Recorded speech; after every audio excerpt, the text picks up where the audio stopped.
cart checkout. That covers that first exception.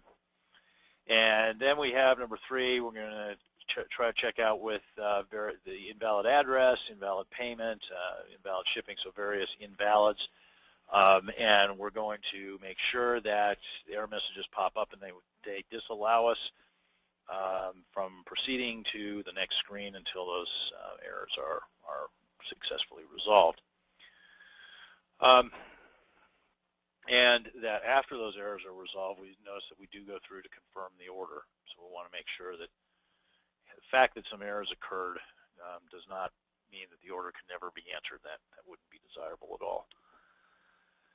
And then 6, 7, and 8, we're testing abandonment at various stages of the transaction. So we've got abandonment prior to entering the checkout process.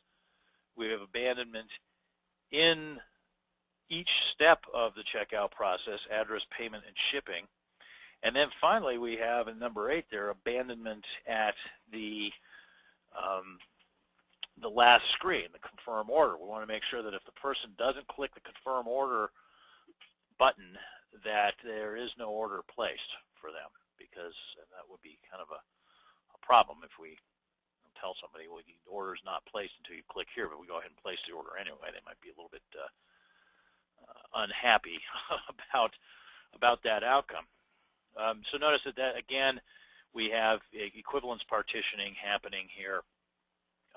We've identified 5 places where the abandonment can occur, 5 things that are somehow a little bit different, 5 scenarios, situations that are somehow a little bit different, and called those equivalence classes, right? So there's abandonment while browsing, there's abandonment on the address screen, there's abandonment on the payment screen, there's abandonment on the shipping screen, and then there's abandonment on the confirmation screen. So we're saying each of those 5 things is a little different. Now, reading between the lines, as the saying goes, what this is telling us is the judgment of the tester who designed this test that abandonment is a significant risk. The proper handling of abandonment is something that is at risk, and that's a reasonable thing to think. You know, that for one thing, when abandonment isn't handled properly and resources are not freed up after those resources are no longer needed, of course, then you have a resource leak.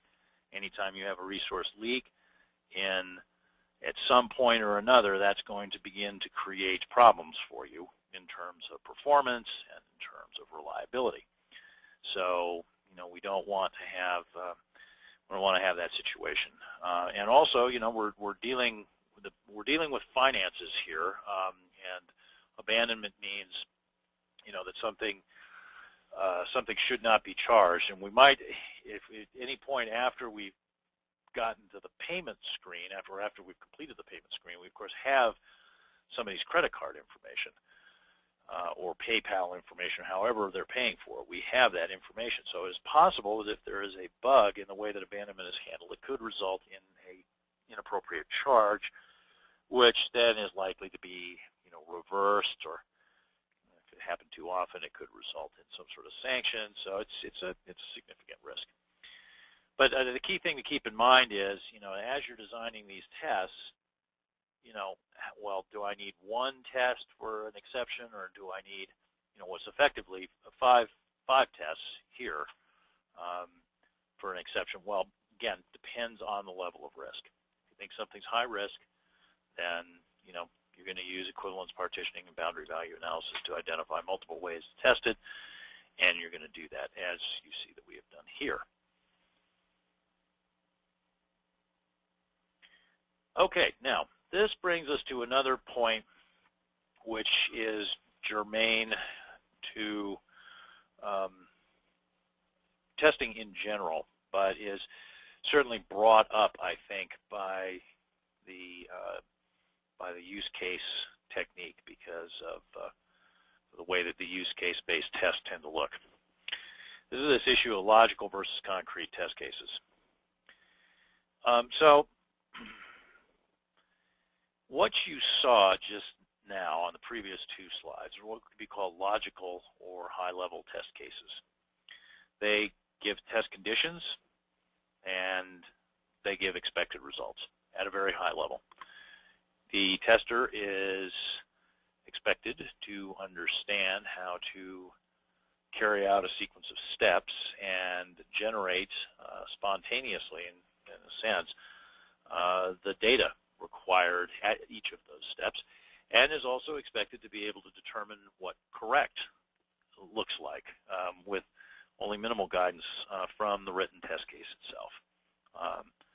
And this is, to be honest, I mean, when I manage test projects, most of the time I'm working with testers who are reasonably senior people. And, you know, so this is the kind of thing that they can handle. You give them a test like that, and like, yeah, I can figure out how to do that. And in some cases, you know, maybe even less detailed than what was shown. Now, the logical test case is in contrast to what's sometimes called the concrete or low-level test case. So in the concrete or the low-level test case, you know, you have the actual input data itself. So instead of just saying test with American Express, as we did in the previous slide, you'd actually give an American Express card number and an expiration date and card verification code and all of that kind of stuff. I mean, everything would be specified. And rather than telling someone to verify a screen, you might actually show a mock-up of what the screen should look like, or maybe a previously captured and validated screenshot. So there might be a lot more detail well, there would be a lot more detail, excuse me, in a concrete or low-level test case. How much more? Well, quite a bit. I mean, it's, you know, I think you could, there can easily be a couple orders of magnitude difference between a logical test case and a concrete test case in terms of the amount of verbiage. Well, what I mean by that, a couple orders of magnitude, is that if you look back on the previous slides here, you know, back here, you know, this is pretty sparse stuff, right? I mean, it's just not, there's not a whole lot of verbiage in here, you know. So maybe what, 40 words, something like that. Now, imagine if we had to show, well, no, you know, not okay to be imprecise like this. I want to see what the screen looks like when the card is empty.